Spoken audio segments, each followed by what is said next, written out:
Hey guys, I'm Bronson, and in this video, I'm going to be explaining the PVE theory that I have for Flesh and Blood.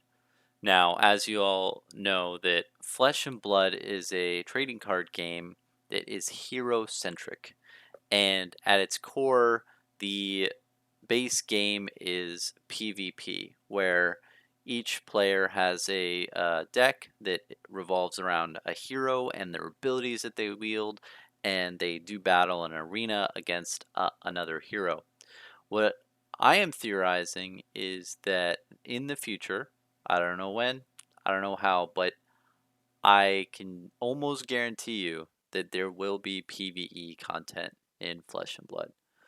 The reason being is because it's just so there. Like all that needs to be done to create that content is not much at all. Really, it's just creating the monsters that players would fight. It's creating the big bosses and revolving around mechanics to figuring out how the boss would react in different circumstances. But these are very small feats, my friends. Like these are very, very small things that LSS can implement in order to create a whole new, not even a new format, mind you. This is a whole new gaming experience. And I feel like their core beliefs are they are winning when people are playing with their cards, playing the game. Now, I feel like what's great about the PvE content is that it's not only playing with your friends, but you are playing actually with them, not playing against them in front of their face and one person wins, one person loses. It's like you are all winning together on a team or you're all losing it together as a team. You have teamwork. And I feel like it would be a really great branching off of this game. And it's honestly why I think it has the biggest room to grow.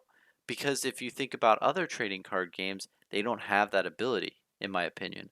I feel like since they're not as hero centric and it's more of a you're playing multiple different types of summoning cards, you're like summoning things to the field and you're playing things like in that nature, it's not so much of a way where you could have a boss and fight them. It'd be kind of awkward.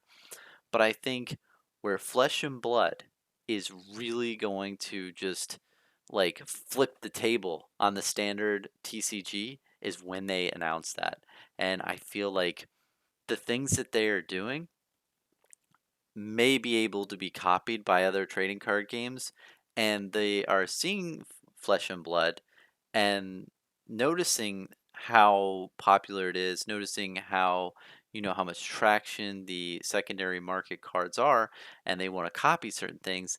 But I think this is all like all plans in the making, and when it does happen, it's gonna be awesome because not only I think are the current players going to really enjoy this new format where they're able to, you know, play with their friends, but it's gonna also it's gonna do two things. It's going to make the people who are already invested in Flesh and Blood even more invested and even more of an evangelical like trying to preach this to their friends. And I think it's gonna increase the likelihood of the friends playing with them. And not only that, but I think the second point is it's going to draw a different audience. So now the audience of Flesh and Blood is mainly the trading card, like PvP type player who wants to build their deck and who wants to collect the cards and so on and what have you. But I think when you create PvE content, and when I say PvE content, let me be crystal clear. So I mean player versus enemy, meaning you would have your deck. So let's say I would create my hero of Ira, and I would have a bunch of abilities. And so I would create some sort of deck. I don't know how big, but you'd have a certain format of deck building. But then you'd have a boss, and the boss would have a deck, and the boss's deck would be there, and a certain amount of cards would be flipped on the blocking and attacking phase, and he'd attack certain players, and he himself would have like a he or she boss would I'm gonna be politically correct on this. They would now I lost my train of focus.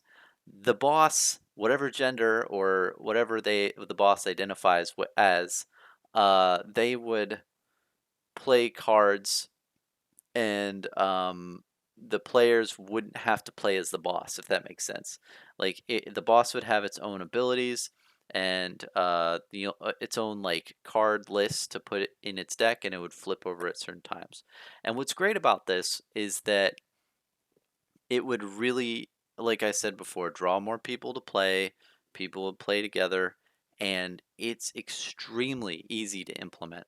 And I think if you even look at the map, like down here at the bottom, you see there's like this big like dragon, like sea creature, and then up here you can see that there's some other like weird dungeon-esque thing. I don't know what this is, and oh, look at this. You have some snake, this huge giant snake thing in the desert under the Savage Lands. You just have all this stuff going on, and it's just a perfect way to not only uh increase the player base in in a different area than they're normal to, but it would just be a great way for the players to feel like they are that character. If you read a lot of the backstories, you don't hear that like what is it like who we got? So Ira, you don't hear like, oh, Ira um, defeated so many other player characters. No, no, no, no. You hear that these heroes are doing massive feats of heroicism. They're defeating like hordes of random guys. They're fighting big monsters. You know they do those things, but then you play as a hero and you just fight other heroes like constantly. That doesn't make sense. So it'll be a really fun way to play the game, and personally, I think that's the number one reason why I think this game is going to thrive far into the future. And when they do that, when they do this, when they announce it, you're gonna remember this video, but literally it's gonna be like them dropping the mic. They're gonna be like, "Yeah, you trying to copy me other trading card games? Well, here, I'm gonna do this. Drop mic." Well, that's all I have. Have a good one.